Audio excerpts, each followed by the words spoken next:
अस्सलामुअलैकुम, welcome to KookingK.com। आज हम बना रहे हैं बहुत ही मज़ेदार रेसिपी कोसा और गोश्त। तो चलें देखते हैं इसे बनाने के लिए हमें किन किन इंग्रेडिएंट्स की ज़रूरत है। इस रेसिपी को बनाने के लिए मैंने यहाँ पर गोश्त में नमक, अदरक और लहसुन डालकर इसे बॉईल कर लिया था।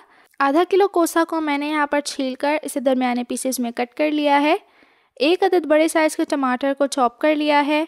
1 अदद प्याज को स्लाइस कर लिया है। 1 खाने का चम्मच चॉप किया हुआ अदरक और लहसुन लिया है। 1 खाने का चम्मच धनिया पाउडर, 1 खाने का चम्मच लाल मिर्च पाउडर, 1 चाय का चम्मच हल्दी, 1.5 चाय का चम्मच नमक, थोड़ा सा कटा हुआ हरा धनिया और हरी मिर्चें और 1 चाय का चम्मच सफ़ेद ज़ीरा लिया है। सबसे पहले हम पैन में डाल देंगे सफ़ेद ज़ीरा, साथ ही इसमें डाल देंगे कटा हुआ प्याज और इसे अच्छे से गोल्डन ब्राउन कर लेंगे। अगर आपने मेरा चैनल अभी तक सब्सक्राइब नहीं किया तो जल्दी से मेरे चैनल को कर दें सब्सक्राइब और बेल आइकन दबाना मत भूलें ताकि मैं जब भी कोई वीडियो अपलोड करूं तो आपको उसका नोटिफिकेशन मिल सके। तो प्याज यहाँ पर फ्राई हो चुका है। इसमें डाल देंगे अदरक और लहसुन और इसे कुछ सेकंड के लिए फ्राई करेंगे ताकि इसकी कचाहट अच्छे से दूर हो जाए। अब हम इसमें डाल देंगे बॉयल किया हुआ गोश्त और इसे दरमियानी आँच पर तकरीबन 4 से 5 मिनट के लिए अच्छे से भून लेंगे। जैसे गोश्त भुन जाएगा हम इसमें डाल देंगे लाल मिर्च पाउडर, हल्दी पाउडर, धनिया पाउडर, नमक ऐड कर देंगे।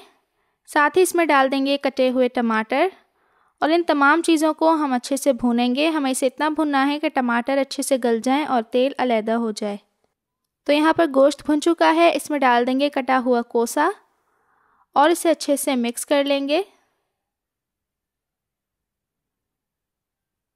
अच्छे से मिक्स करने के बाद हम इसके अंदर पानी की जगह शामिल कर रहे हैं बीफ की यखनी, यानी जिस पानी में मैंने बीफ को बॉईल किया था वो मैं यहाँ पर ऐड कर रही हूँ और इसे स्टर कर लेंगे। स्टर करने के बाद इसे ढककर दरमियानी आंच पर कोसा के गल जाने तक पकाएंगे। तो यहाँ पर कोसा हमारा अच्छे से गल चुका है। अब आखिर में हम इसके अंदर कटा हुआ हरा धनिया और हरी मिर्चें डाल देंगे और इसे अच्छे से मिक्स कर लेंगे। आप चाहें तो इसमें पिसा हुआ गरम मसाला भी शामिल कर सकते हैं। तो लीजिए, मज़ेदार कोसा गोश्त तैयार है। उम्मीद करती हूँ आज की रेसिपी आपको बहुत पसंद आई होगी। तो प्लीज़ मेरे चैनल को सब्सक्राइब कर दें एंड रेसिपी को लाइक एंड शेयर करना मत भूलिएगा। मिलते हैं नेक्स्ट वीडियो में, तब तक के लिए अल्लाह हाफ़िज़।